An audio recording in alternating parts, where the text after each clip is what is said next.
Hello friends, I'm Vitaly Portnikov. Reuters agency emphasizes that Russian President Putin is unlikely to agree to the terms set by his American counterpart Donald Trump, even after Trump shortened the ultimatum period for Russia and its energy partners to 10 days. And thus, the deadline for this ultimatum expires in the coming days. Sources within the Russian political leadership told the agency that the Russian president would prefer to avoid an open quarrel with his American counterpart.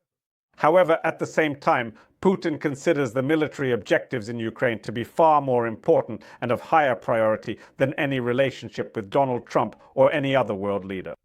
The General Staff of the Armed Forces of the Russian Federation reported to Putin that the Ukrainian front would collapse within a matter of months, thus giving the Russian army the opportunity to seize the entire territory of the Donetsk, Luhansk, Kherson, and Zaporizhzhia regions, which, as is known, after the temporary occupation of parts of these Ukrainian regions, were officially annexed by Moscow and incorporated into the constitution of the Russian Federation as subjects of this aggressive state.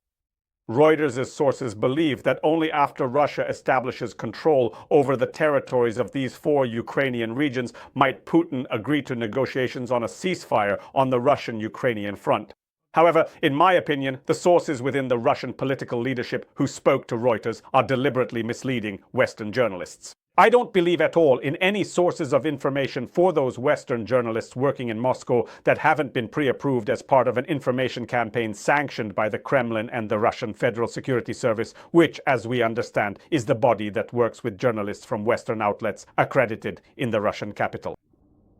In my view, for Putin, the issue of establishing control over the entire territory of Donetsk, Luhansk, Kherson, and Zaporizhzhia regions is not fundamental simply because these regions are only part of Putin's plan to occupy the entire east and south of Ukraine and to annex these territories to the Russian Federation, as well as to turn the rest of Ukraine into a puppet state where power would be held by representatives of the Russian political leadership, specifically appointed in Moscow. People like, for example, Putin's puppet Viktor Medvedchuk. And from this point of view, the fact that the Russian army still has not established control over the territories of Donetsk, Luhansk, Kherson, and Zaporizhzhia regions is not at all the reason why Putin refuses to cease fire on the Russian-Ukrainian front, but rather a pretext for continuing a years-long war of attrition against Ukraine, a decision Putin made a few months after realizing that his blitzkrieg had failed. Thus, even if we hypothetically imagine that Russia establishes control over the territories of Donetsk, Luhansk, Kherson, and Zaporizhzhia regions and then begins peace negotiations, this could also come as a cold shower, both for the President of the United States and for the Ukrainian leadership. Most likely, Putin will put forward such peace terms that will be absolutely unacceptable to the West and Kiev, thus giving himself the opportunity to continue the war. Moreover, if the collapse of the front really exists only in the imagination of the General Staff of the Russian Federation and Putin himself, it is completely unclear why Moscow should stop at the borders of Donetsk, Luhansk, Kherson, and Zaporizhzhia regions and not, for example, occupy Kharkiv, Dnipropetrovsk, or Mykolaiv regions as well. And also, after holding the corresponding fake referendums, make a decision to annex these Ukrainian regions to the Russian Federation and demand that the Ukrainian army withdraw from the administrative borders of these regions as well.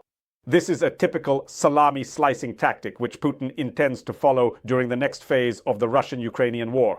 And the ultimate goal of this war is to establish control over the entire territory of the state that Putin despises, with the possible outcome of either turning this state into a puppet entity or eliminating it altogether and fully annexing all its territory into the Russian Federation. In my opinion, Putin has not yet made a final decision regarding the fate of Ukrainian lands, precisely because it is still unclear which part of Ukraine's territory the Russian army will occupy in the coming years. And here's another rather good question. What will happen if in a few months the Ukrainian front does not collapse and the Russian army fails to establish control over the entire territory of Donetsk, Luhansk, Kherson, and Zaporizhzhia regions? Does this mean that in a few months Putin will be ready to negotiate a ceasefire? Or will he continue the war? The answer is absolutely clear. Putin will continue the war with Ukraine under any circumstances. If he establishes control over the territory of Donetsk, Luhansk, Kherson, and Zaporizhzhia regions, the war will continue. If he does not establish control over the territory of Donetsk, Luhansk, and Kherson regions, the war will continue. There has been no other possible course of events since 2014, or to be precise, since February 2022, when the Russian president finally decided that it was not the Ukrainian people, but he himself who should decide who will govern Ukraine. And at the same time, Putin is ready to pay any price to ensure that this political dream of his, which aligns with the goals of the entire Federal Security Service of the Russian Federation, the real power in Russia, does not fail to come true, but is actually realized. The number of millions of dead Russians does not concern either Putin or his associates in the slightest. They are convinced that the Russian people will eventually be able to repopulate the newly seized territories and win both the political and demographic war against the Ukrainian people, as well as the defiant West, which cannot comprehend the grandeur of this pseudo-empire. That is the entire logic behind the events we will witness in the 2020s and possibly even in the 2030s of the 21st century. And of course, no ultimatum from Trump can change the situation. But what can? Perhaps the lack of real financial resources in the Russian Federation to continue this years-long war.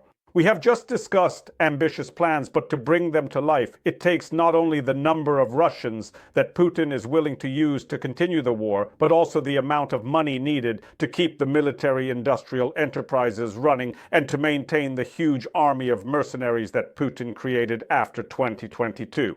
Thus, if the West succeeds in depriving Putin of financial resources, the price of oil will go down, and the People's Republic of China and India will stop buying energy resources from the Russian Federation. There is a chance that in the coming years an opportunity may arise to end the Russian-Ukrainian war.